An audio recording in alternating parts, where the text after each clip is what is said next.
बरसात का मौसम बना देखकर मनोज 2-3 बजे से मोमोज की रेडी लगाना चालू कर देता है। आज तो कितनी काली घटाएं बना रखी हैं। इससे पहले कि बारिश में फंस जाऊं, फटाफट से मोमोज का सामान लेके निकल जाता हूं। रेडी पर पन्नी बिछाकर मनोज मकान के अंदर आता है, जहां सास बहू ननद मिलकर मोमोज बना रही थी। भाभी, मैंने मोमोज बनाने के लिए मैदा मल दिया है। बड़ी जल्दी से मैदा गूंथ दिया मधु तूने। मैदे को अच्छे से साना भी है कि नहीं? तभी बहू अनीता मैदे को छूकर देखती है। ननद जी, ये मैदा तो एकदम कड़ा है, अच्छे से मर्दा नहीं है। इसमें मसाले की फिलिंग भरते ही मैदा फट जाएगा।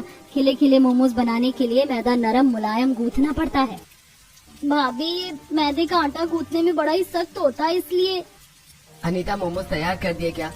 जल्दी से दे दो, अभी टाइम से निकल जाऊंगा। बाहर एकदम काला बारिश का मौसम हो रखा है। अजी, चूल्हे पर बंद गोभी उबालने के लिए चढ़ा रखा है, फटाफट से मसाला लगाकर भर देती हूँ। 10 मिनट लगेगा भाप में पकने में। मधु, इसमें थोड़ा सा और मैदा बढ़ा दो, मोमोज बनाने के लिए कम पड़ेगा। नहीं, रहने दो, और मैदा लगाने की कोई जरूरत नहीं है। इतने मोमोज बिक जाएं वही बड़ी बात है। मनोज के और मोमोज बनाने के लिए मना करने पर अनीता उसके चेहरे पर उदासी देखकर बोलती है, अजी, इतने थोड़े से मोमोज लेकर जाओगी तो कितनी ही बिक्री निकलेगी? अभी तो बारिश का मौसम है, कमाने का सीजन है। बेटा, बारिश के मौसम में तो चटपटा तीखा ग्राहक खूब चाव से खरीद कर खाते। थोड़े और मोमोज ले जा, खपत लग जाएगी। माँ, दरअसल मेरे सामने की जो सब्जी वाली दुकान थी ना, वो 10-15 दिन पहले खाली हो गई थी। अब उसमें एक चाइनीज रेस्टोरेंट खुल गया है। रोल, चाउमीन, मोमोज सब बनाकर बेच रहे हैं। इसलिए अब मेरे बनाए मोमोज की बिक्री बहुत घट गई है। इसलिए कल भी काफी मोमोज बच गए थे। इसलिए ज्यादा मैदा लगाने का क्या लाभ, जब खाने वाले ही थोड़े हैं।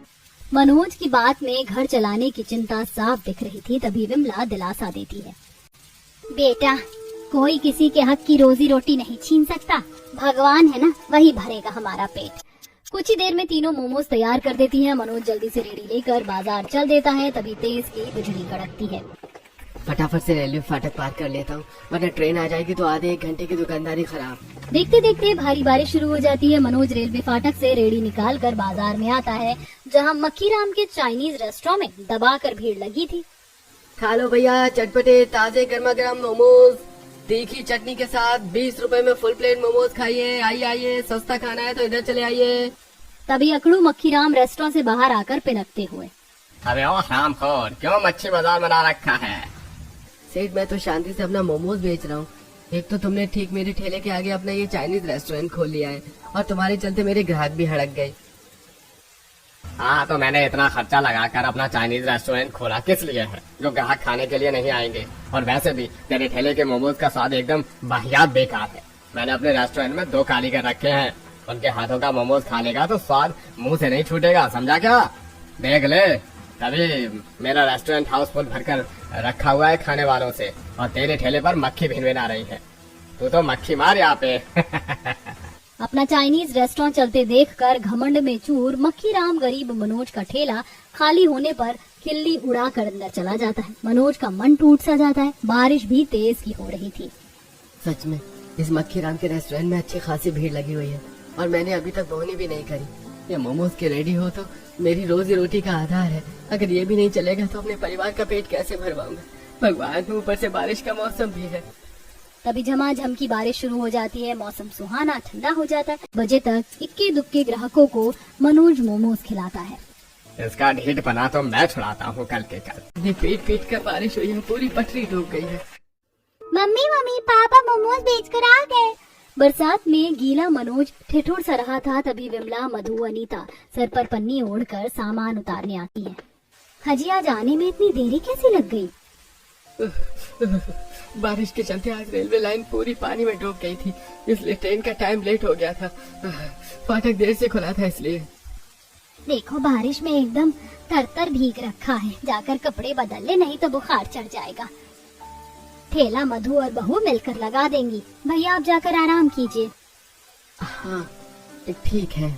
बेकार में ही मैंने रोटी सब्जी बना दिया। अगर मालूम होता कि इतना मोमोज बचकर आएगा तो खाना नहीं बनाती। कोई बात नहीं बहू, जो रोटी सब्जी बनाई है वो सुबह के टाइम चल जाएगी। अभी तो सब मोमोज ही सधा लो, सवेरे के बना रखे हैं। अभी लसलास कर रहे हैं, सुबह तक खाने लायक नहीं बचेगा। पूरा गरीब ससुराल मोमोज बर्बाद ना हो इसके चलते उसे ही खाकर गुजारा करते हैं। अगले दिन मनोज मोमोज की रेडी लगाकर बाजार में अपनी जगह पर आकर खड़ा हो जाता है। खा लो भैया ताजा गरम गरम चटपटे तीखे स्टीम मोमोज, 10 रुपए के हाफ प्लेट, 20 रुपए के फुल प्लेट। तभी 2 घूसखोर पुलिस वाले उसकी रेडी पर आकर रौब जमाते हैं। ए चल बे हीरो, फटाफट से अपना मोमोज की रेडी हटा यहाँ से। पर क्यों साहब, मैं क्यों अपनी रेडी हटाऊं? आप लोगों को रोज के 100 रुपए देता हूँ। पर मक्खीराम हमको रोज के 200 रुपए दे रहा है और फ्री फंड में रेस्टोरेंट का जो मर्जी खाने पीने का भी ऑफर दे रहा है, तो हम इतना अच्छा ये ऑफर थोड़े ना छोड़ेंगे। अब चल खाली पीली, माथा पच्ची मत कर और निकल यहाँ से। एकदम से मूसलाधार की बारिश होने लगती है। मनोज पुलिस वालों के आगे हाथ जोड़कर गिड़गिड़ाता है। साहब मैं भारत परिवार वाला हूँ, मेरे जितने भी ग्राहक मोमोज खाने वाले हैं सबको यही का पता है। अगर मैं यहाँ से ठेला हटालूंगा तो मेरे सारे ग्राहक छूट जाएंगे। मुझे गरीब को कमाने खाने दो। पुलिस वाला इस बार पिनक कर गुस्से में मनोज का गिरेबान पकड़ लेता है। लगता है तू ऐसे नहीं मानेगा, कच्चा पानी लेकर हटेगा यहाँ से, हैं? चौबे पलट इसके मोमोज का ठेला। नहीं नहीं नहीं नहीं, मेरा ठेला मत तोड़ो, जा रहा हूँ। मनोज दुखी मन से रोते दहकते हुए मोमोज की रेडी लेकर बारिश में भीगते हुए घर आकर सारी बात बताता है। ये पुलिस वाले हम जैसे ठेले वाले पर ही वर्दी का जोर दिखाते हैं बेटा। गरीब का जीना खाना बड़ा कठिन है। उस मक्खीराम ने पुलिस वालों को पैसे खिलाकर मेरा ठेला हटवा दिया। समझ में नहीं आ रहा बिना रेडी लगाए घर की रोटी का खर्चा कैसे निकलेगा। हाजी, जिसके अंदर कमाने की चाह होती है ना, भगवान उसके लिए रास्ता जरूर खोलता है। वैसे भी आज तो मंगल बाजार है, बाजार में फेरी मारकर मोमोज बेच लेंगे। गरीब बहू की राय मनोज को काफी ठीक लगती है। शाम के 5-6 बजे हल्की बूंदाबांदी में दोनों बाजार में मोमोज बेचने आती है। आइए आइए, चखिए चटपटे तीखे मोमोज, मात्र 20 रुपए में फुल प्लेट, 10 के 6, 20 के 12 मोमोज। गरीब मोमोज वाली की आवाज लगाने में इतनी मिठास थी कि खाने वालों की बड़ी भीड़ सी लग जाती। तभी एक बच्चा छोले भटूरे छोड़कर मोमोज खाने की जिद करता है। मम्मी मुझको छोले भटूरे नहीं खाने, मुझको मोमोज वाली आंटी के चटपटे मोमोज खाने, चलो ना मोमोज खाते हैं। धन्यवाद बेटा, मैंने तो छोले भटूरे ले लिए, चलो पहले फिनिश कर लो, फिर मैं तुम्हें मोमोज भी बाद में खिला दूंगी। नहीं मम्मी, बाद में नहीं, मुझको अभी मोमोज खाने हैं, जल्दी से चलो वरना खत्म हो जाएगा। बच्चे के बार बार मोमोज खाने की जिद करने पर वह औरत ले जाकर मोमोज खिलाती है। तभी पुलिस वाला पीछे से आकर मनोज को डंडा मारता है। साले खच्चर की जात, तुझको दिन के टाइम में मना किया था ना, इस बाजार में दिखाई मत दियो। क्यों साहब, इस बाजार में इतने सारे लोग रेडी पर सब्जी फल और कितना कुछ खाने पीने को बेच रहे हैं, आपको हमारे ही मोमोज के ठेले से दिक्कत क्यों है? अबे ओ ज्यादा चू चपड़ चपड़ की तो हेकड़ी निकाल दूंगा। पुलिस वाले का बदतमीजी भरा बर्ताव देखकर मनोज के सब्र का बांध टूट जाता है और भड़क के कॉलर पकड़ लेता है। ओ साहब, पुलिस की वर्दी पहनकर चौड़े होकर मत दिखाओ, लेडीज से बात करने की तमीज नहीं है।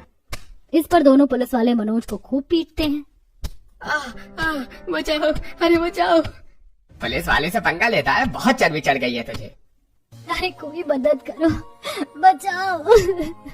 सभी लोग खड़े होकर तमाशा देखते हैं पर कोई मदद करने के लिए आगे नहीं आता। पुलिस वाले मनोज को मारकर अधमरा कर देता है, जहां डॉक्टर के पास जाने पर पता लगता है कि उसके दोनों पैरों की हड्डी वो तोड़ देते हैं। आसमान में तेज की बिजली चमकने के साथ बाहर भारी बारिश हो रही थी। देखिए, इनके पैरों की हड्डी काफी बुरी तरह से टूट गई है, जुड़ने में कम से कम 6 महीने लगेगा। साहब, अगर मैं 6 महीने काम नहीं कर सकूंगा तो अपने परिवार को कैसे कमा कर खिलाऊंगा? अजय, तुम चिंता क्यों करते हो? मैं हूं ना, मैं चलाऊंगी घर, मैं बनाकर बेचूंगी मोमोज। अनीता के तसल्ली देने पर मनोज थोड़ा शांत होता है। अनीता के हाथों में स्वादिष्ट मोमोज बनाने का गुण कूट कूट कर भरा था, केवल अब उसे मोमोज लगाने के लिए जगह की जरूरत थी। इसी तरह 1-2 दिन कट जाते हैं। गरीब बहू बोझल मन से अभाव भरी रसोई को देखती है। बस ये 2-4 मुट्ठी ही दाल चावल बच गए हैं, इसी में अभी के टाइम का खाना गुजारा होगा। अब घर पर बैठकर काम नहीं चलने वाला, मुझे काम करना पड़ेगा और अभी तक कहीं भी मोमोज बेचने के लिए जगह नहीं मिली जहां मैं रेडी लगाकर मोमोज बेच सकूं। घर की खराब परिस्थिति को देखकर अनीता संकोच में पड़ी सोच रही होती। तभी जोर से बिजली चमकने के साथ आंधी चलने लगती है। लगता है बाहर बारिश का मौसम बना लिया है, इससे पहले कि सूखे उपले भीग जाएं उठा लेती हूँ। अनीता बाहर आकर उपले उठाने लगती है। वहीं सामने रहने वाली सविता प्रमोद के साथ बड़े बड़े हांडे बाहर लाती है। सविता, फटाफट से अंदर से पूरी का पतीला ले आ ताकि मैं रेलवे स्टेशन निकल जाऊं। आज देखो कितना तगड़ा बारिश का मौसम है, आज रहने दो। अगर नहीं जाऊंगा तो सारा माल नुकसान हो जाएगा। इतना सारा आटा, आलू, तेल, मसाला लगा है सब्जी पूरी बनाने में, ऊपर से 3-4 हजार का मुनाफा भी हाथ से जाएगा। मुनाफा सुनकर गरीब बहू की आंखें फटी की फटी रह जाती हैं। सिर्फ सब्जी पूरी बेचकर इनकी रोज की 3-4 हजार की आमदनी होती है, तभी तो ये खान पान, पहनावे, उड़ावे सब चीज में अच्छे हैं। क्यों ना मैं भी रेलवे स्टेशन पर ही अपने मोमोज बनाकर बेचूं। सब्जी पूरी वाले प्रमोद की कमाई देखकर अनीता भी रेलवे स्टेशन पर मोमोज बनाकर बेचने का पक्का मन बना लेती है। अब अपने चटपटे मोमोज बनाकर बेचने के लिए उसे साफ साफ रास्ता दिखाई देने लगता है। रेलवे स्टेशन पर तो मुसाफिरों की खूब चहल पहल होती है, वहाँ मेरे मोमोज आराम से बढ़िया बिक जाएंगे। कम से कम घर का खर्चा तो निकलेगा, पर मोमोज बनाने के लिए सामान कहाँ से खरीद कर लाऊंगी? मेरे पास एक फूटी कौड़ी नहीं है। तभी सास विमला आती है। बहू ये ले। माँ जी ये क्या है? बहू ये मेरी पायल है, बहुत टाइम से टूटी पड़ी है, जुड़वाने के लिए रखी थी, लेकिन तू इसे बेच दे।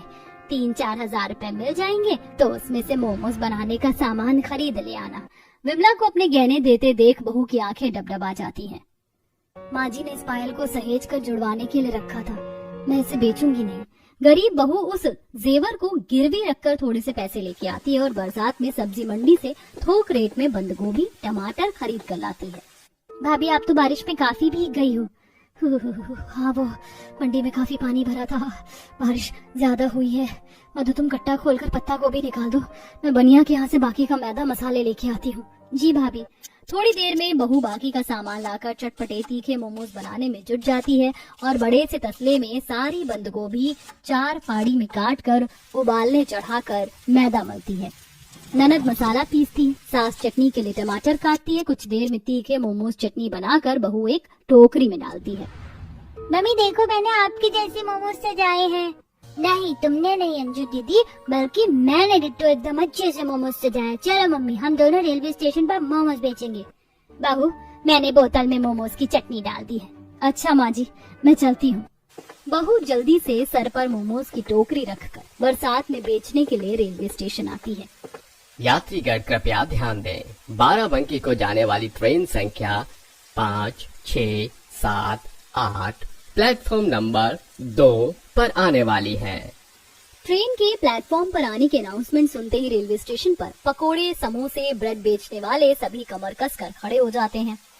अरे देख ले बबन, सब सीधे कह रहे हैं ट्रेन की फर्स्ट क्लास एसी वाली बोगी में तो मैं ही चढ़ूंगा, तो तू चुपचाप से पीछे वाली बोगी में चढ़ जाइयो। अरे ठीक है नहीं चढ़ूंगा तुम्हारे साथ मंगरू भाई, गरमाते काहे को हो। उन सभी की देखा देखी गरीब अनीता भी अपने मोमोज की टोकरी सर पर रख लेती है। तभी ट्रेन प्लेटफॉर्म पर आ जाती है। देख ट्रेन आ गई, फट से छलांग मार के चढ़ जाना। तभी मंगरू धक्का मुक्की करते हुए एसी क्लास की बोगी में चढ़ जाता है।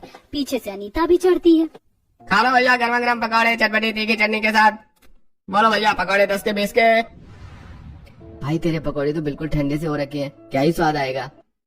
अरे भैया खाकर देखो बिल्कुल ताजा माल है, अभी थोड़ी देर पहले गरम गरम छान कर निकले हैं, बारिश से ठंडे हो गए हैं बस। पैसेंजर पकोड़े वाले मंगरू की चिकनी चुपड़ी बातों में आ जाता है। ठीक है 10 के लगा दो। बस 10 रुपए के पकौड़े? अरे 10 रुपए में तो 3 पकौड़ी आएंगी, कम से कम 20 रुपए के तो लगवा लो। बारिश का मौसम है, ऐसे में तो पेट भरकर पकौड़े नहीं खाए तो क्या खाए। अच्छा ठीक है 20 रुपए के पकौड़े लगा दो। घपलेबाज मंगरू झटपट से पकोड़े डोंगे में डालकर पैसेंजर को खाने को देता है। पैसेंजर जैसे ही पकोड़े खाता है तो पिनक पड़ता है। अभी कैसे बकवास के फीके पकौड़े बनाए हैं तूने, सारे मुंह का स्वाद बिगाड़ कर रख दिया। बासी पकौड़े बेच रहा है। हेलो भैया, गर्मा गर्म तीखी चटपटे मोमोज 20 रुपए के हाफ प्लेट, 40 रुपए के फुल प्लेट। देखते ही देखते गरीब अनीता के मोमोज की बढ़िया खुशबू पूरी ट्रेन की बोगी में फैल जाती है। चटपटे मोमोज की खुशबू पैसेंजर के नाक में पड़ती है। क्या मस्त खुशबू है बहन, लगाना जरा हाफ प्लेट चटपटे मोमोज। जी भैया बस अभी लगाती हूँ। वैसे तुम्हारे मोमोज ताजा तो है ना, कहीं इस लालची पकौड़े वाले की तरह तुम भी तो बासी नहीं बेच रहे हो। बिल्कुल नहीं भैया जी, एकदम ताजा फ्रेश मोमोज है, पहले आप चख कर देख लीजिए, पैसे तभी देना। गरीब मोमोज वाली झटपट से अपनी टोकरी के अंदर से गरम गरम भाप निकलते मोमोज पर मसाला बुरक कर चटनी के साथ पैसेंजर को खाने को देती है। एक पीस मोमोज खाते ही पैसेंजर भर भर कर तारीफ करता है। वही वाह बहन, तुम तो काफी बढ़िया मोमोज बेच रही हो। वैसे रेलवे स्टेशन पर कोई भी चीज ताजी नहीं मिलती, चाय खरीदो पानी कम चाय होती है, लेकिन तुम्हारे मोमोज ने तो रेस्टोरेंट का स्वाद फेल कर दिया है। बहुत बहुत शुक्रिया भैया। उस पैसेंजर को बड़े चाव से गरीब मोमोज खाते हुए मुंह भर भर कर तारीफ करते देखकर बाकी यात्री भी अनीता से मोमोज खरीद कर खाते हैं। कोई हाफ प्लेट मोमोज लगवाता है तो कोई फुल प्लेट। आधे से ज्यादा मोमोज उसके ट्रेन के अंदर ही बिक जाते हैं, जिससे पकौड़े वाला जल जाता है। तभी ट्रेन खुलने की हॉर्न होती है। लगता है ट्रेन खुलने वाली है, जल्दी से उतर जाती हूँ। जैसे ही मोमोज बेचकर वह नीचे उतरती है तो प्लेटफॉर्म पर हल्की हल्की बारिश हो रही थी। तभी मंगरू धौंस जमाकर, अरे ओ मोमोज वाली, ये हम लोगों का खाना पीना बेचने का अड्डा है, इस प्लेटफॉर्म पर मोमोज नहीं बेच सकती, समझ गई? अनीता बिना खौफ खाए मंगरू की बात का जवाब देती है। क्यों, मैं इस प्लेटफॉर्म पर मोमोज क्यों नहीं बेच सकती? आप लोग भी तो बेच रहे हैं, और वैसे भी रेलवे स्टेशन आपका नहीं लग रहा। ठीक है, अब तू बेच कर दिखा मोमोज, देखता हूँ कैसे नोट छापती है। इतने में स्टेशन मास्टर श्यामलाल आ जाता है।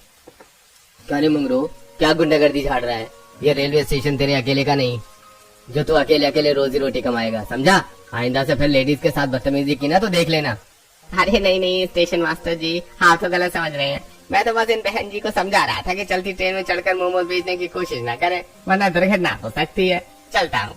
स्टेशन मास्टर के झाड़ने पर मंगरू 9-2-11 हो जाता है। वहीं अनीता की आंखें भर आती हैं। बेटी रो क्यों रही हो? ये मंगरू तो है ही बेईमान घपलेबाज, ग्राहक को ठगता है। इसके पकौड़े में जरा भी स्वाद नहीं होती। वो तो बाल बच्चेदार आदमी है, इसलिए मुंह खाकर बेचने देता हूँ। तुम्हारे मोमोज तो बड़े दमदार से लग रहे हैं, 20 रुपए के जरा खिला दो। जी काका। अनीता खुशी खुशी स्टेशन मास्टर को मोमोज खिलाती है, जिसे खाकर वो भी तारीफ करते हैं। वाह बहू, मोमोज तो बड़े ही फर्स्ट क्लास बनाती हो तुम। इस रेलवे स्टेशन में 20 रुपए में इतना बढ़िया स्वाद भरा मोमोज कोई नहीं खिलाता। अरे आलू पूरी वाला भी 50 रुपए का प्लेट बेचता है। 2 पूरी और पतली पानी जैसी सब्जी, और उसकी दिन भर में खूब खचाखच भीड़ लगी रहती है बिक्री खाने वालों की, क्योंकि रेलवे स्टेशन पर आते जाते मुसाफिर मजबूरी में खरीद कर खाते हैं। तुम्हारे ठीक है चटपटे मोमोज तो बढ़िया चलेंगे। स्टेशन मास्टर के ऐसा कहने पर गरीब मोमोज वाली को उम्मीद मिलती है, और वह आंसू पोंछकर बारिश में इधर से उधर प्लेटफॉर्म पर जाकर घूम घूम कर मोमोज बेचती है। खाइए जी गर्मा गर्म चटपटे तीखे मोमोज। तभी एक बच्चा ललचाते हुए मोमोज वाली को देखता है। मम्मी मम्मी देखो, रेलवे स्टेशन पर तो मोमोज भी बिक रहे हैं, मुझको मोमोज खिला दो ना। देखो कितनी मस्त बारिश हो रही है। बेटा, इस रेलवे स्टेशन पर बिकने वाली कोई भी चीज बढ़िया नहीं होती, पेट खराब हो जाएगा ऐसे कच्चे मोमोज खाकर। उस औरत की बात सुनकर अनीता उसके पास मोमोज से भरी हुई टोकरी लेकर आती है। बहन जी, मैं बिल्कुल भी कच्ची मोमोज नहीं बेचती। एक पीस मोमोज खाकर देख लीजिए, अगर पसंद ना आए तो बेशक मत खरीदना। अनीता के भरोसा दिलाने पर औरत एक पीस मोमोज खाकर देखती है। वाह, इतनी बढ़िया मोमोज तो मैंने कभी रेस्टोरेंट में बैठकर भी नहीं खाए। मेरे मुंह में तो पानी आ रहा है। ऐसा करो, तुम फुल प्लेट चटपटी मोमोज लगा दो और चटनी एक्स्ट्रा डालना। जी बिल्कुल, चिंता मत कीजिए, चटनी भर कर दूंगी। अनीता ने फटाफट से दोनों को फुल प्लेट चटपटी मोमोज चटनी के साथ लगाकर खाने को दिया, और देखते देखते आसपास बैठे लोगों की भीड़ भी मोमोज खरीद कर खाने के लिए जुट गए। उसके सारे के सारे मोमोज रेलवे स्टेशन पर बिक गए। आमदनी भी खूब अच्छी हुई। आसमान में जोर से बिजली गरजती है। कितने सारे मोमोज बनाकर लाई थी मैं, बारिश में सारे बिक गए। अब जल्दी से घर निकल जाती हूँ, मौसम खराब हो रहा है। सारे मोमोज बेचकर अनीता बारिश में भीगते हुए राशन खरीद करके घर आती है, जहाँ पूरा का पूरा परिवार भूखा बैठा था। तभी छोटा सा सूरज भूख भरी आंखों से लिपट कर पूछता है, मम्मी मम्मी, जोर की भूख लगी है, पेट भी दुख रहा है, सुबह से कुछ भी नहीं खाया। खाना नहीं बनेगा क्या? ये सुनते ही दुख से गरीब बहू का कलेजा कचोट पड़ा। अनीता की आंखों से झरझर आंसू बहने लगे। बस मेरे लाल, अभी झटपट से गर्मा गर्म खाना बनाकर मैं तुझे खिलाती हूँ। अनीता बहू, तू एकदम सर से पैर तक तर तर गीली हो रखी है, तो पहले कपड़े बदल ले बहू, नहीं तो जाड़ बुखार लग जाएगा। हाँ भाभी, आप पहले कपड़े बदल लो, खाना मैं चढ़ा देती हूँ। मधु सभी के लिए दाल चावल बनाने को चढ़ा देती है। थोड़ी देर में खाना बनाकर अनीता सबको परोस कर खिलाती है। तभी तेज बारिश के चलते छत छूने लगती है और मिट्टी उखड़कर अंजू की थाली में गिर जाती है। मम्मी मम्मी, मेरी दाल चावल में मिट्टी पड़ गई, अब मैं क्या खाऊंगी? मुझे भूख भी लगी है। कोई बात नहीं अंजू बेटी, आ मैं तुझको दूसरा खाना देती हूँ। पर भाभी, पतीले में केवल आपके खाने लायक ही चावल लगे हैं। मधु, मुझको बिल्कुल भी भूख नहीं है। रेलवे स्टेशन पर भूख लगी थी तो मैंने 3-4 मोमोज खा लिए थे, तो पेट भरा भरा सा है। बेटी को पेट भरकर खिलाने के लिए बेचारी गरीब बहू अपनी भूख मार लेती है। उसके झूठ को पूरा गरीब परिवार परख जाता है, लेकिन खराब परिस्थितियों को समझते हुए मनोज अपनी थाली में खाना बचा देता है। मेरा तो पेट भर गया, ऐसा करो अनीता, तुम इसी में खा लो। अनीता डबडबाई आंखों से मनोज की तरफ देखकर व्यथा भरे मन से कहती है, मैं कुछ और खा सकूं इसलिए आप आधा पेट खाकर रह गए ना जी। बहुत जल्दी मैं सब ठीक कर लूंगी, फिर किसी को आधा पेट नहीं खाना पड़ेगा। अगले दिन ज्यादा मोमोज बनाने के लिए तड़के सुबह 4 बजे से ही बारिश में बहू सब्जी मंडी से जाकर पत्ता गोभी टमाटर बढ़कर खरीद कर लाती है और उसी टाइम से मोमोज बनाने में लग जाती है।